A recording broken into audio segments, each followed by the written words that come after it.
Hi, everybody. Thank you for coming along to see us. My name's Lee from Foodie Book Club and Lee and the Sweet Life. This lovely lady here who deals with everything PR marketing for the foodie businesses.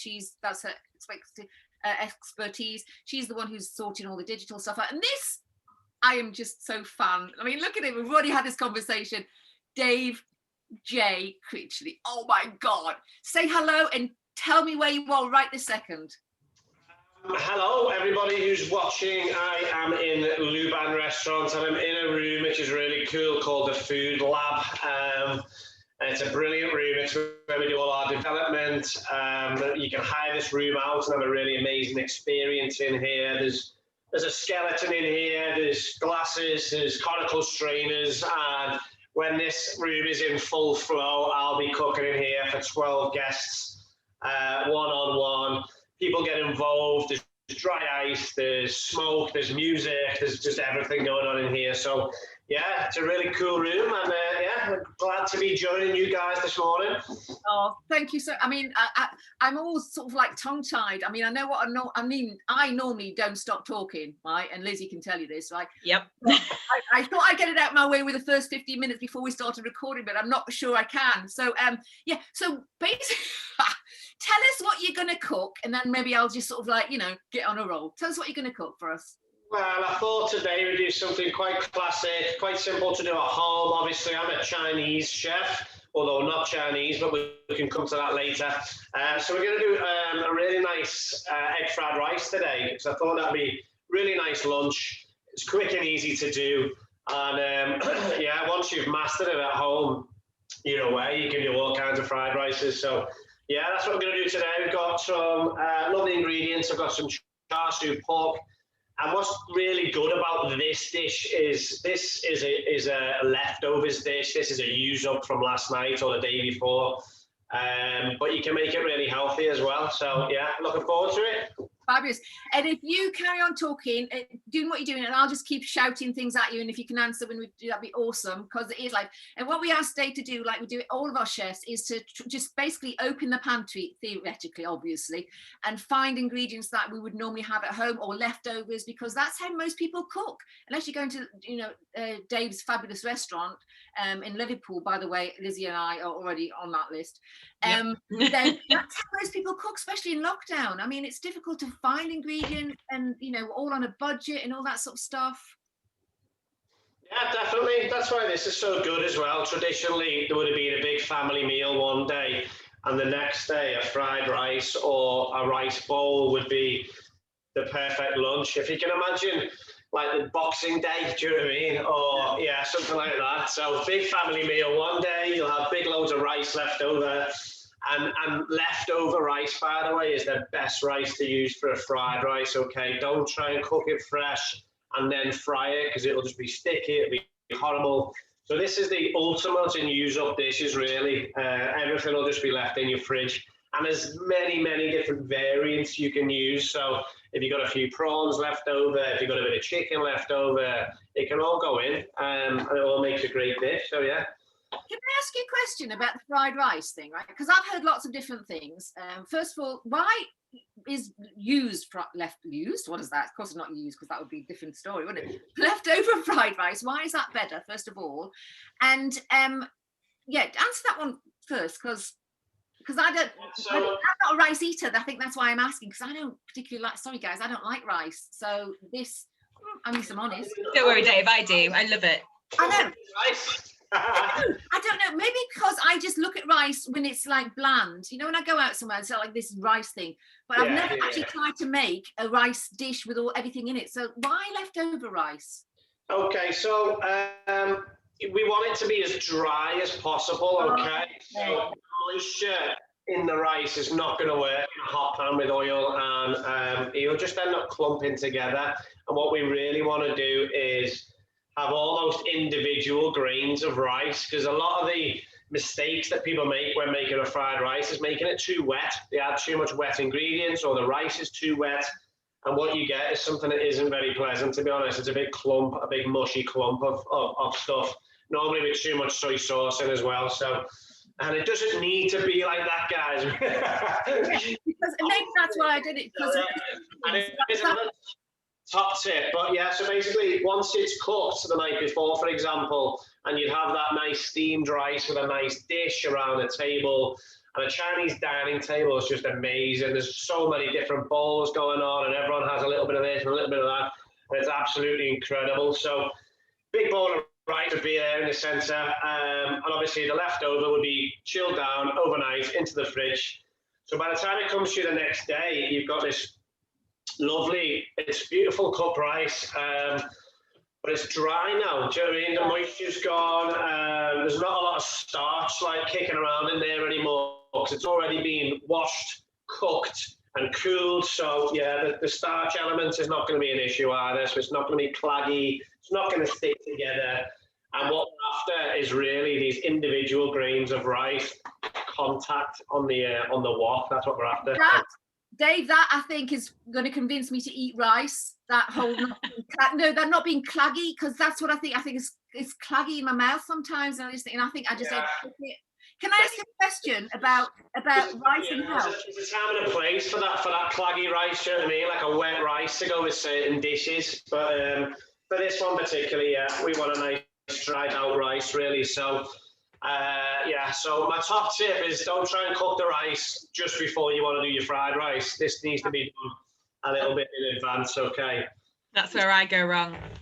Yeah. Absolutely. I want to ask you about your training, because I put it on the website, guys. You'll find all this recipe and a little bio that I put together, and I hope it's right. So I cannot believe. I mean, tell me about your master, who you received. Go on, I won't even say it. Tell everybody. Okay, so I was, I suppose, headhunted for this job at Luban. I was working out in Australasia in Manchester, for those that know there, which is a big Asian, more Japanese themed, to be honest, restaurant. And I was the exec out there. I received a phone call from the guys at Luban. They wanted me to come and interview. Really exciting new project. It's a Chinese restaurant. With a difference. They wanted me to come over, and obviously, to move back to Liverpool was amazing. This is my city, I love it, absolutely love it, and I've worked here for years. But the opportunity to come set up a new business, and that opportunity came with travel out to China. I had to travel out to China, to Tianjin, which is near Beijing, and I would spend about eight days solidly with one of the top master chefs in China. And he would take me around Tianjin, show us the college. He would show us these amazing restaurants. And it was a life-changing experience. It was absolutely incredible. If anyone ever gets the chance to go to China, it will blow your mind. So we went out there, ate in some of the best restaurants I've ever eaten in my life. They were incredible. They would all be like 2-3 Michelin stars over here, I'm sure of it. And then we came back to Luban and we opened up and we set up and we built the restaurant and we made the menus and we opened up. And pretty shortly after that, we received a notification that Master Wu, who had been my kind of host, and he's the head of the college over there, had invited me to become his final apprentice, which is a massive deal. Yeah. Anyway, if I was a Chinese, it would be a massive deal for me. The fact that I'm a Westerner makes it even massiver because it's not ever been done before, we don't think so. So I was inaugurated via Zoom call last year, towards the end of last year, and became Master final apprentice, which is a massive deal because I'll be his last student. After me, he'll retire after 40 odd years in the industry, in the game, and he's trained thousands of chefs in China, and those chefs have gone on to become master chefs themselves. So now I'm on a course learning how to become a master chef of Chinese culinary arts, which again is just insane. So it's been a mad journey. But yeah, to be the final apprentice is a really big deal because all the knowledge, all his equipment, all his books, all his recipes will all be handed down to me. So not bad from a lad from Liverpool, eh? That's amazing. I was in awe. I mean, to have that sort of on your shoulders is quite an achievement, isn't it? And bringing that back to the UK, I mean, what an honour. Yeah, definitely. It is a big honour, but like you said, with that is a big responsibility. Yeah. We want to bring traditional Chinese, specifically Tianjin region dishes to the UK and show people what kind of real Chinese culinary art is all about, really.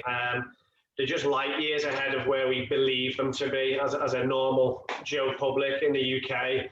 What we think of Chinese food it couldn't be further away. So, yeah. Oh, I can't wait. Right, let's have some fun cooking, and I'll keep asking these questions because we do have a few questions that I like to ask because I'm just so. Let's see your ingredients and see what's going on. Yeah. I'll put the. I think we're going to put the recipe up later, aren't we? So the recipe will be there for everyone. Yeah. But yeah, so I've got my rice, obviously. Yeah. Spring onion, garlic, or if you ever get to a Chinese supermarket, can't get my words out. Garlic greens, which is like a green stem, really good flavour in them, but they're not in season at the moment, so I couldn't get them. So yeah, a couple of cloves of garlic. I've got just like quarter of a red pepper. I've got some char siu pork that I made a couple of days ago. If you don't have char siu pork, or you can either go to the supermarket and buy char siu, use like a smoky bacon or a pancetta, or even just some trimmings of ham. Will be absolutely fine. Spring onion, peas. I've got an egg. A little bit of chili, that's optional, that's up to you guys if you want to add a little bit of heat into there. And then I've just got a tiny bit of sesame oil and some soy sauce here. A little bit of salt somewhere as well, there we go, yeah, it's all there. And then just a little bit of oil as well, and I'd suggest a kind of neutral oil, like a veg oil. Okay. What can somebody make this veggie? Because that's the question we're going to ask. If somebody's going to say veggie, what would you, if you just, I mean, it's okay taking the meat bit out, but would you substitute anything else? Yeah, so you can add in mushrooms. There's the obvious choice. That's your protein coming back in there again. You could use aubergine, courgette, anything like that would go really nice in there. Chinese use a lot of eggplants, so yeah, aubergine would be great. Even tofu, and you can find a really nice smoked tofu. That's really good, actually. Yeah, a lot of people don't like tofu, but if you give it a try, give it a whirl, you might just be surprised. So yeah. So what's first then? What's going first in that one? Is that what? Let's get down to business, as they say.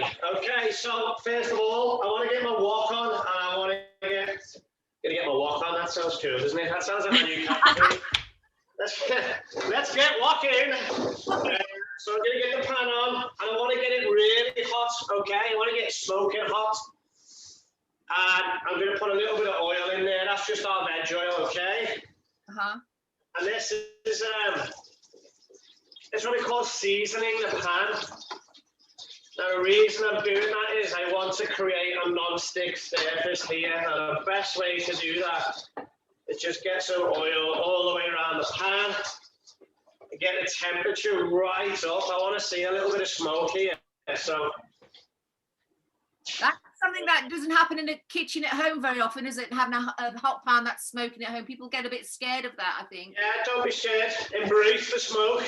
Make sure your extract's on and your fire alarm is switched off. Okay, it's come up to the heat now. You can see it's really hot. It's really smoky.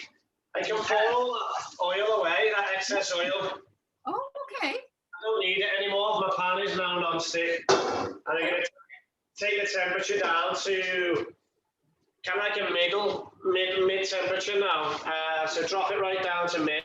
I was going to say number 3 because I've got it's all induction here, but I'm not sure how many people at home will have induction. So middle heat, medium heat, and I've turned it right down, and I've got rid of all that excess oil now. So Chinese food is a lot healthier than people give it credit for. So that is, Dave, that is an incredible thing, isn't it? Because when you were pouring that oil out, I was thinking, what the hell is he doing? I don't need it, so I can use it again next time. But yeah, I'm going to be fine.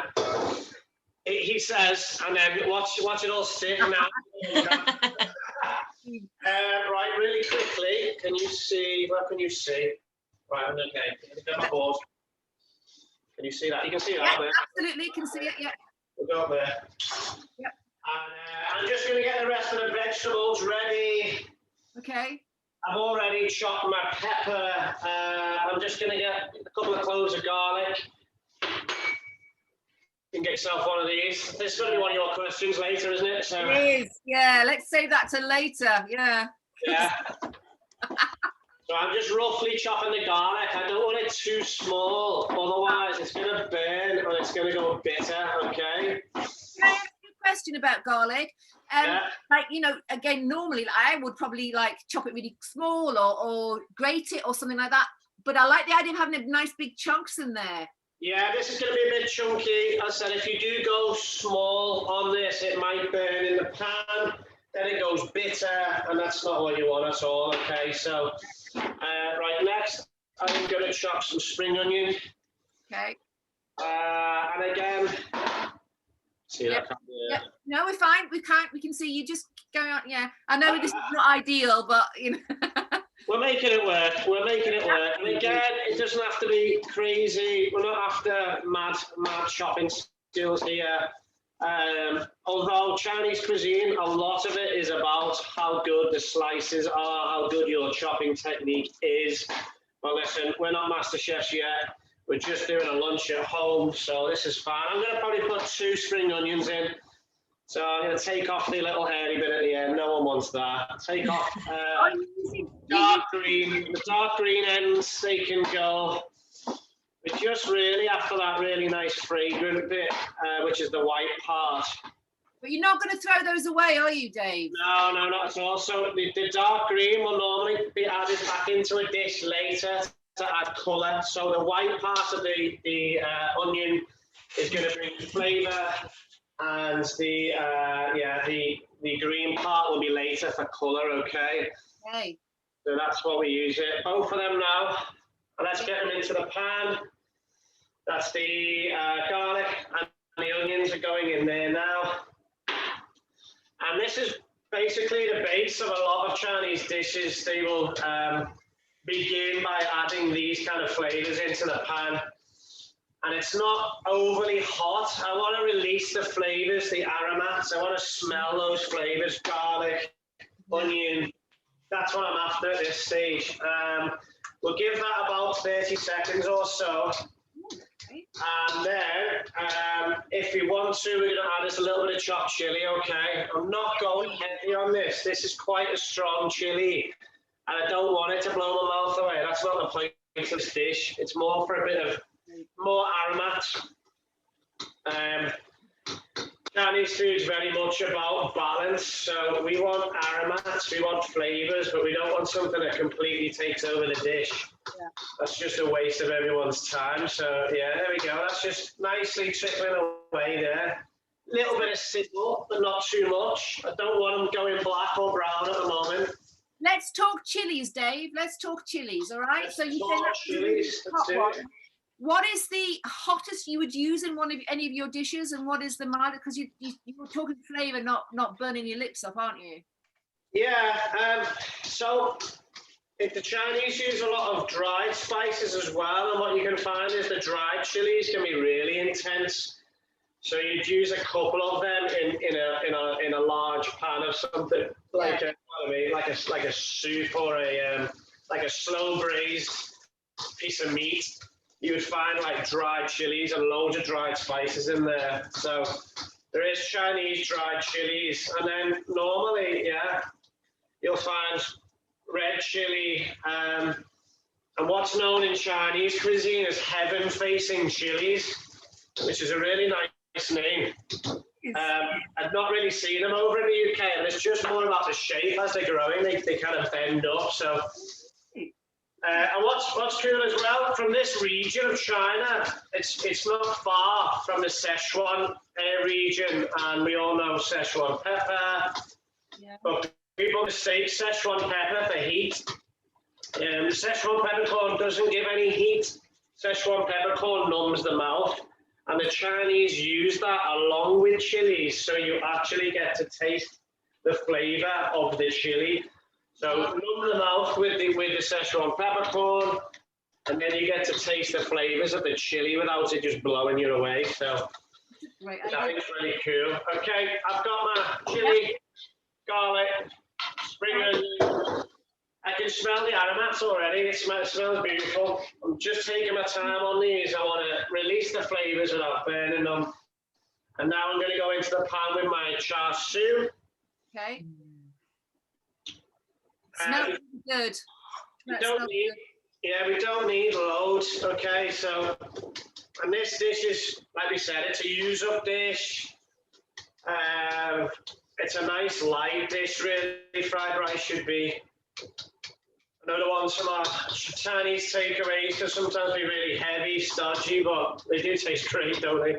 Yeah, that's put me off, you see. Yeah, so now it should be far lighter. It should be nice and delicate, really. That's what we're after. So, yeah, all good. Okay, we're going to cook that for a minute or two, and then we'll add the peppers in, okay? We'll start softening them up, and then the rice comes after that, all right? Okay. Have I got time to ask you a question in between all of that? Yeah, of course, yeah. Okay. Food fads. Okay, I have a food fad which I mention every time, and it's slates. I hate slates. Please take them away. What is your food fad that you're so glad has gone? Oh God, I don't know if it's gone. There's a few food fads which I am like, yeah, which I'm just not into massively. But I don't think they've gone away. I don't think they'll ever go away, which is quite worrying. So I'll tell you what, here's an interesting one. So now that I've been learning Chinese food, my mind is now open, and every time I see on the menu Asian, and I'll have a look at it, and really all they've done is slice some raw chilies and spring onions and coriander and chucked it on the top with some salt and pepper mix, and I'm like, yeah, I never once witnessed raw chilies served on a dish in China, never, because it completely goes against everything. So yeah, I'm not a fan of Asian, because I think that's disrespectful as well. Is it Chinese? Is it Japanese? Is it Filipino? Is it Malay? It's like Asia's such a huge continent. We should be saying, okay, is this a Japanese style? Is it Chinese style? And raw chilies on top of things. Stop it. Would you take it to this? And Lizzie, you answered this question as well, which is probably too, big for this half hour. But would you say that we can, this whole cultural appropriation? Are we doing that with food as well as, looks and things like that? Like you say, you put Asian, and it means nothing, does it, on a menu? Nothing. Exactly. Yeah, it's just like us saying, right, okay, European roast dinner, European fish and chips. Well, we wouldn't say that, would we? We would never say that. So yeah, I think it needs looking at a bit more. Do you know what I mean? I understand completely why. Yeah. I think now, and it's only because my eyes have been opened recently. I can't be the hypocrite. I've done it in the past. I must have done. Do you know what I mean? So right, I'm going to go in with the rice. Make sure this is all broken up. So if you have to get your hands in there, obviously make sure they're clean, but you don't want any clumps. So break that down first. And we're going to get that in now. And I'm just adding it gradually. Just to make sure. Not just dumped in then. I quite like that. It breaks it all up. And break it up.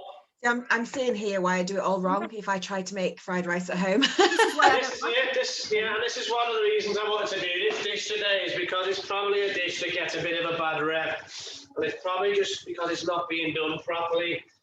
And we can leave this, right? We don't have to start shaking the pan around and going mad. Let's just leave it for a minute. I want to hear the popping noises of the rice. I want to hear that contact time on the rice, so that hot waft at the bottom. Okay. So have I got time for another question? Yeah, go on. Okay. So 3 favorite ingredients to use when you're cooking, like in the restaurant and things, and 3 favorite ingredients that you like to eat yourself, when you're at home on the settee watching footy or whatever. Yeah, okay, that's just such a hard question. Someone asked me this the other day, and I was just like, oh God, that's really hard. I'm a massive carnivore, so I just love using meat, like meat. I am doing better for the vegetarians out there. I've learned lots of new vegetarian and vegan dishes, so that's been really eye-opening. But I just love a good piece of meat. Like, just give me a massive shoulder of lamb, or a big piece of pork belly, or even a whole chicken. I mean, yeah. Oh yeah. Okay. I'm quite vague here because I just love it. I cook at home as much as I can. Like, I'm always cooking. I'm just going to quickly now. I'm just moving the rice around the pan and folding the ingredients through it. Just giving that a move around, but at the moment I don't need to start shaking it, flipping it. I want the contact time. I want it to start browning off almost. Okay. Yeah. So yeah, at home, yeah, I will cook and I will try new things all the time. Really. Last night I did a crispy duck leg with a blueberry sauce, just because, yeah. Just because, why not? Do you know what I mean? Sounds amazing. Why Yeah, it was really nice actually. Yeah, it was a blueberry sauce, quite a savoury blueberry sauce, and that was really nice. And did duck legs with that. I've got chicken thighs for tonight. At home, I probably eat my own body weight in chicken a week. That sounds like Lee. No problem. Yeah, because it's cheap, it's nice, it's flavoursome, it's versatile. You can do anything with it. So the day before, I did like a buttermilk crunchy fried chicken, but it wasn't fried, it was through the oven because I'm trying to be nice and healthy as well. So, yeah. Coming to yours for dinner. I have this thing that everybody should have a cooked chicken in the fridge so they can pick out. That's my thing. Is that yours? Yeah, it's good. I'm going to go in with the peppers. Right. I actually was meant to put the peppers in before the rice. I just got distracted with the question, so it's fine. I was wondering, I'll be honest. Maybe a bit of bite, it'd be fine. One thing we're not going to put in now is the peas, okay? They're at the very end. I want to keep that nice, bright, green, vibrant pea. Okay. And I don't want to lose the nutrients out of it, okay? So what we are looking for is something that's relatively healthy. There's not a lot of oil. I've got onions, garlic, chili. They're all superfoods, really. I've got peppers in there. I've got a little bit of pork. But yeah, the peas are going to come in. We're going to put some more spring onion through it at the very end as well. And we've got eggs, so it's quite a healthy dish. It is really healthy. I don't know why I'm so surprised with this. Like I said at the beginning, I'm so used to seeing this sort of dish, like, and I think, oh, why would I eat that? It's greasy, it's heavy, it's all plumpy, it's all gooey in my mouth. But I'm looking at this. And it's probably just traditionally, there'd be a lot of salt in there, a little bit of sugar.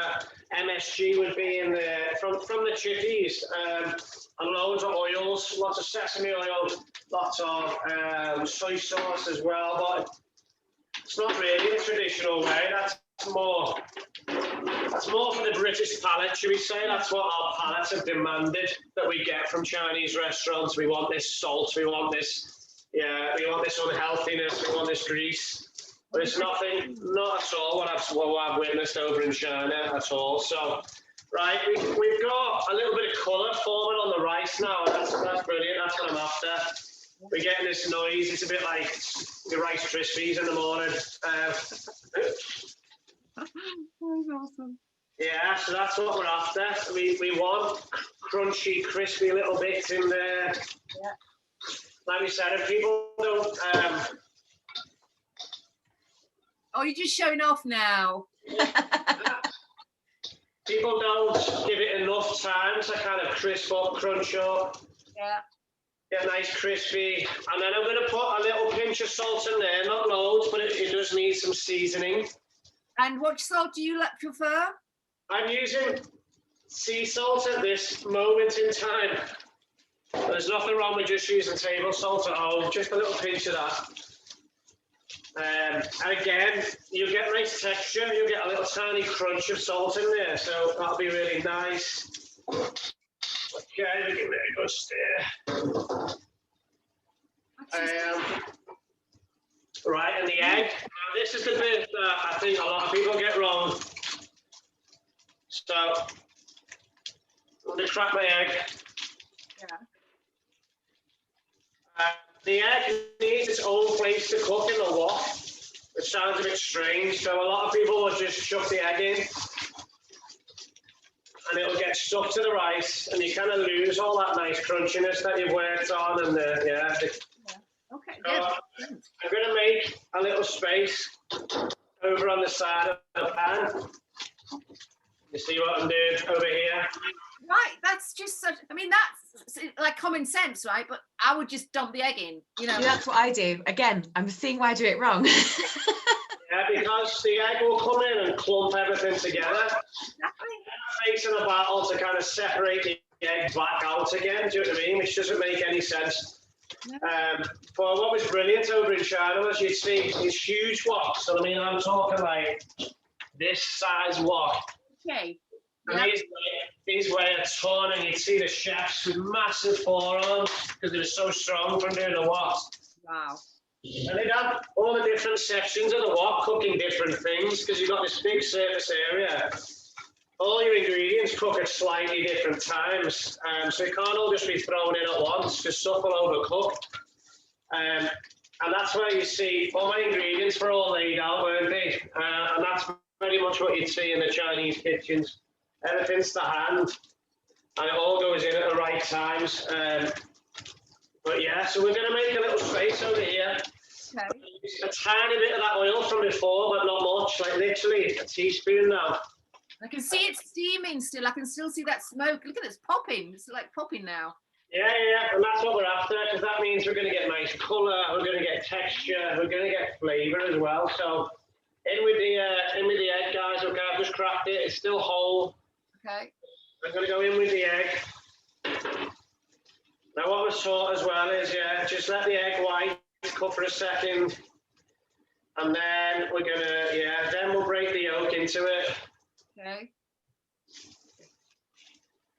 And we're just going to make like almost like a scrambled egg over here. Yeah. This is making me so hungry. Do you know, we all do this every time, don't we? We always, I have breakfast and I still get starving, you know?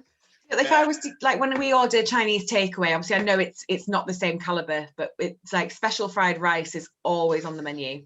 I love it. Salt and pepper chips as well. All the naughty stuff. Yeah. I can't fit in my wedding dress at the minute, Dave. There's still time. So the egg is cooked now. It's almost like it's almost like an omelette. So I'm just gonna smash it up a little bit now. Break it up into chunks, into bits, and then we'll fold it back through the rice. And we want to scrape off all these amazing bits off the side of the pan now. See, that is, I think you're right. It gets dumped in and it makes everything soggy, but that's like almost a different dish being added to the rice, isn't it? It's a cooked egg. Yeah, but now we can fold the rice through the egg and vice versa. So now it's time to get it all mixed in. Simple. Made with love. I'm watching you make this, Dave, and it's like the love that you're putting into that dish, which you've said yourself is a simple dish, but the love you're putting into that is just extraordinary, and that's what's going to make it. You know, that time you're putting in there. Yeah, that's it. It's all just about, but it's a bit of care, a bit of attention. It's just about, caring for the ingredients. And that was something that was paramount in Chinese cuisine, was the respect for the ingredients, the respect for everything, respect for the wok, the respect for the ladle. It was like, it was incredible to see. I mean, like I said, you got peas. I mean, what do people think about peas? Nothing. It just sits in your freezer. But they're great. They're really healthy, really nutritious. They're going to offer a real nice, different texture to what's going on in here. Really nice colour.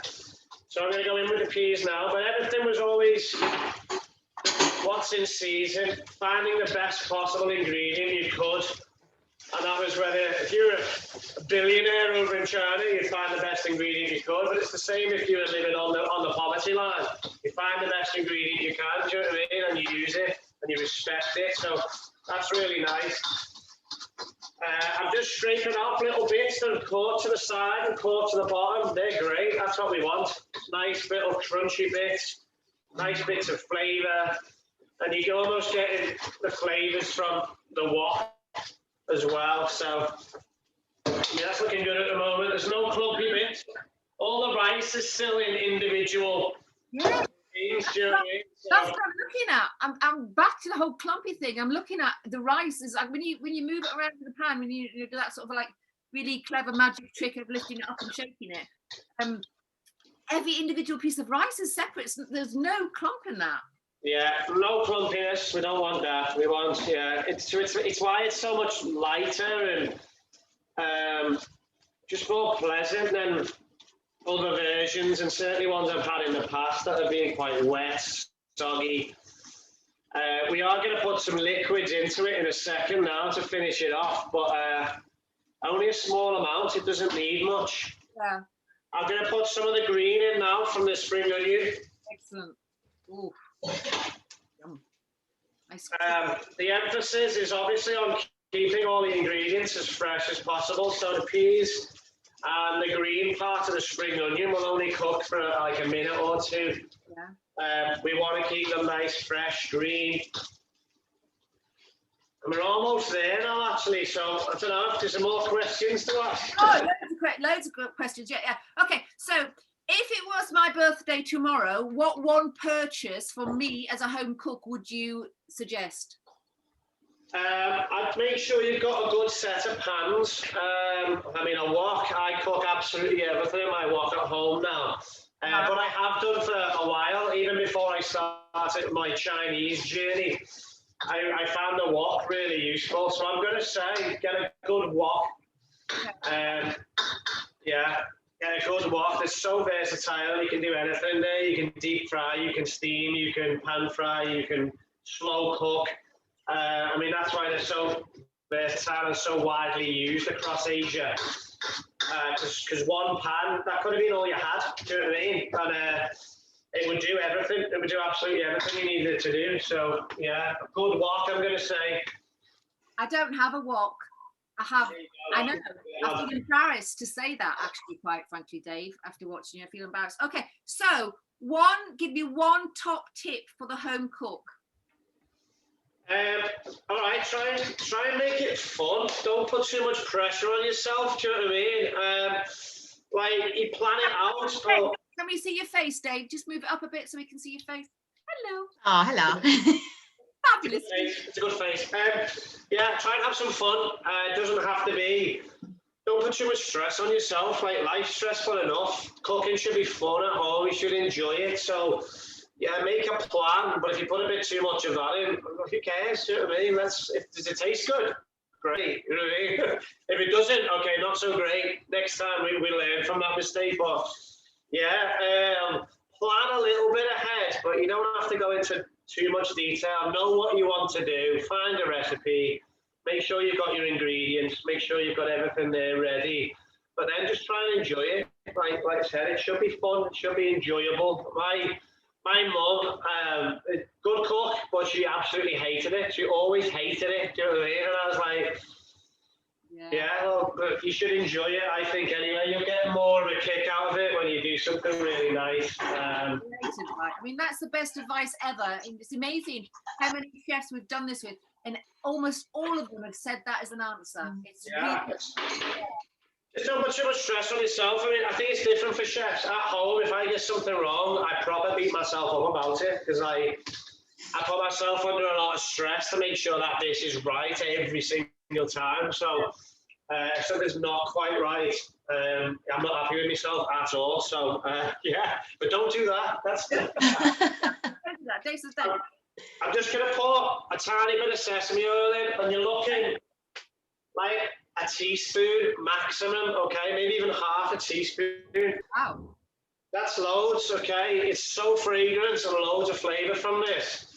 And we're not after a wet rice, remember? We're just after a nice, flavoursome, fragrant fried rice. It's still separate. And the smell comes off straight away from sesame oil. People make the mistake of trying to cook with sesame oil. Don't do that, it burns. That's neat. Stop it. Sorry.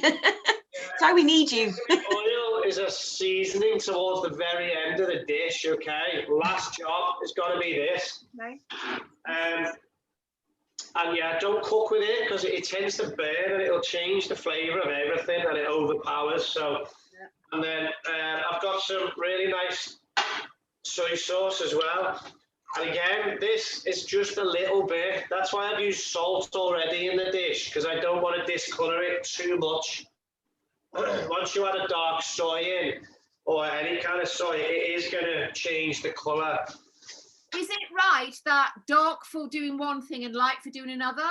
Yeah, 100%. Yeah, 100%. Dark's got such a deeper flavour. But what I found with most recipes was there was a certain amount of dark and a certain amount of light in a lot of recipes. So, but dark is used quite sparingly because it is powerful. It is thick. There's a lot of flavour to it. So it's used sparingly. Again, I've just used probably a teaspoon. Really? I'd suggest once you've got it in the bowl, you can always add a little bit more, but you can't take it away. Do you know what I mean? So that's a very English thing, isn't it? Like, you know, I mean, I go soy sauce, soy sauce, soy sauce. That's, again, the British palate has demanded that from Chinese food over all these years.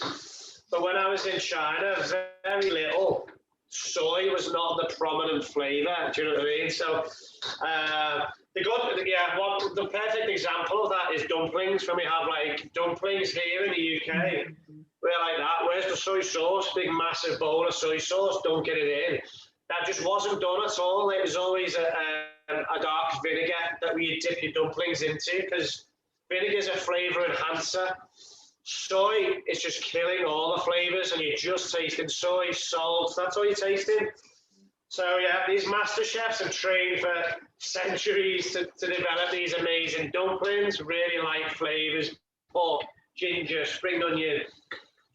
And we're like that, us animals are just dunking it into sauce. Get it in the sauce. Awesome, yeah. I'm guilty of that one. Yeah, me too. Right, my fried rice is ready. It's Okay, completely ready. Let's have a look at it, and then I've got one more question I need to ask you. Oh, that looks amazing. Oh. Okay. Will you take a picture of that and on your phone and send it to me when, you know, and I'll put that up on the website? Yeah, of course. I'm going to start portioning it out while you ask away. Ask away. Okay. Well, look at that. It's gorgeous. Okay, I need to ask you about Great British Menu, because I'm so excited to see that you're on that this week, the first round. So everybody, you've got to tune in for that, and don't tell us what you know. I don't want to know anything about it, but just Great British Menu. Yeah. Yeah, my lips are sealed, but yeah, it was amazing to be asked to be part of Great British Menu this year. So I'll be representing the Northwest. It starts in a couple of weeks. So yeah, just follow us and see how we get on in Great British Menu. Yeah, what an honour that is, though. I'm really chuffed with that. That's a programme that I grew up watching. As a chef, you'd watch Great British Menu, you'd watch MasterChef. So yeah, it was certainly fulfilling a dream of mine to be on that show. So yeah, please do tune in and give me some support. Oh, we will do. Can I ask you a question about that? When you meet other chefs, I mean, you've already seen how fan thing I go, oh, do you get like that as well when you meet other chefs that you admire? Yes and no. This is a strange one. So I never wanted to be a chef initially. I went to college and university and trained as a graphic designer and a children's book illustrator. What? So for me, at the time, bio on the website, it's in there. Yeah. At the time, I was just like working in kitchens for money, pay my way through. Oh, let me just say, Dave, you did come back every weekend to work in the kitchen, didn't you? Yeah. So I've worked in kitchens since the age of 15. So and every weekend, right the way through school, college, university, I was in kitchens like 12, 14 hours a day. And so yeah, I never grew up with that kind of, oh, look at him, look at this guy. Do you know what I mean? It was always my job. I just went and did my job, and then these other guys in Chef White's, that was their job. So it was like, yeah. So not massively, and I have worked with some great chefs over the years. But yeah, I never kind of fanboy about them. I've always got a massive respect for them and what they've done. But yeah, I've never really been a fanboy of other chefs. So it sounds bad. It's not that I don't respect them in any way, shape, or form. Yeah, but yeah, but I've never, I don't know, I never really fanboyed over anyone. So I get fanboyed because it's the idea of someone like you with so many skills. It just puts me in awe, and I just go, oh my God, it's just. So I'm going to ask you the question, and it's really personal, and I'm really sorry, okay? But do you have a favourite knife? of course, yeah, of course. Oh, let's see it. It's massive, Dave. That's massive. Asian chefs always use this kind of knife, don't they? So yeah, so this is a Chinese cleaver, and it is used for absolutely everything. So once you're used to a Chinese cleaver, you probably will get rid of most of your knives. I haven't, by the way, so I've still got like 100 knives, and I've used all kinds over the years. But this was sent over from China, so this has come from China. It's a Damascus steel Chinese cleaver, and these are a lot lighter than people think. So it's not like a European cleaver, which is used to smashing through bones. Yeah. Although this can get through bone, it's not designed for that, and you would have a heavier cleaver to get through your bones. This is used for a lot of precision slicing, chopping, and one thing it is used for is picking things up and moving them around as well. So it has so many purposes. Yeah, and yeah, it's just lovely. This one got sent over for me by the guys over in China, so it obviously means quite a lot to me as well. Yeah. So I've got a few of these, but this is my favourite one. So yeah, these are. Do you sharpen them yourself? Do you sharpen them yourself? Yeah. So I sharpen all my knives as often as possible. Really, that's another top tip for home chefs. Get yourself a decent knife.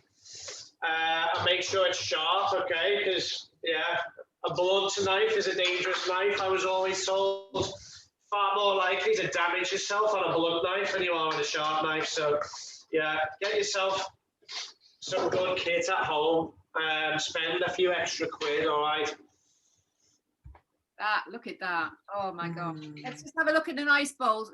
Let's see a bowl up close, because I just wanted to... Wow. Would you use chopsticks then? Because a lot of people would use forks. Yeah, I'd use chopstick. If you're not comfortable using chopstick, use a fork or a knife. A fork or a spoon. It's not worth your while trying to eat a meal with chopsticks if you can't, because you're going to go hungry. That's me. But learn. Chopsticks again is something that are used over in China from birth. Like children can use chopsticks immediately. And you'll see the chefs in the restaurants, they've got cooking chopsticks, which are longer and generally metal, and they'll use it picking things up and moving them around. And it's incredible. It's incredible to see. It really is. So, yeah. Right, Dave, I'm going to stop you there because I could just talk all day. First of all, Lizzie and I are doing a road trip of all of us chefs. So yes. Right, let me just tell everybody a bit about Foodie Book Club, because it's free, and all these chefs and guys do it for absolutely free. So please support them and everything they do, and watch the Great British Menu. Foodie Book Club, you'll find all the details on leanthesweetlife.com. We support independent businesses. We support the emotional well-being of as many people as we can reach. And I mean, look at this talent. I'm just going to say thank you so much, Dave. I am in. That's all right. Dead quickly, just while we're on independent businesses, I set up a business a year ago which celebrates local businesses. It is an online independent supermarket, only for my area at the moment, but we'll see how it grows. There's 40 businesses on there, and it's called thelids.co.uk. I also set up Luban Kitchen, which means you can get our food delivered to your house anywhere in the country, and you can reheat it and you can taste it. And we also do live cook-alongs, which you can buy for friends, family, and big businesses and companies. So yeah, please support us. That'd be awesome. And Lizzie's going to put all of this down in the thing when we put this onto our YouTube channel. So that'll be up. I don't know when that'll be up in the next few days. All of this information's on Lee and the Sweet Life of the recipes there and the bio for Dave. And we're going to see Dave again, but I'm not going to talk about that right now. Bye. Thank you so much. Say goodbye to everybody. Thank you very much. Zai Chen, as they say in China, and I'll see you all soon. Okay, thank you very much.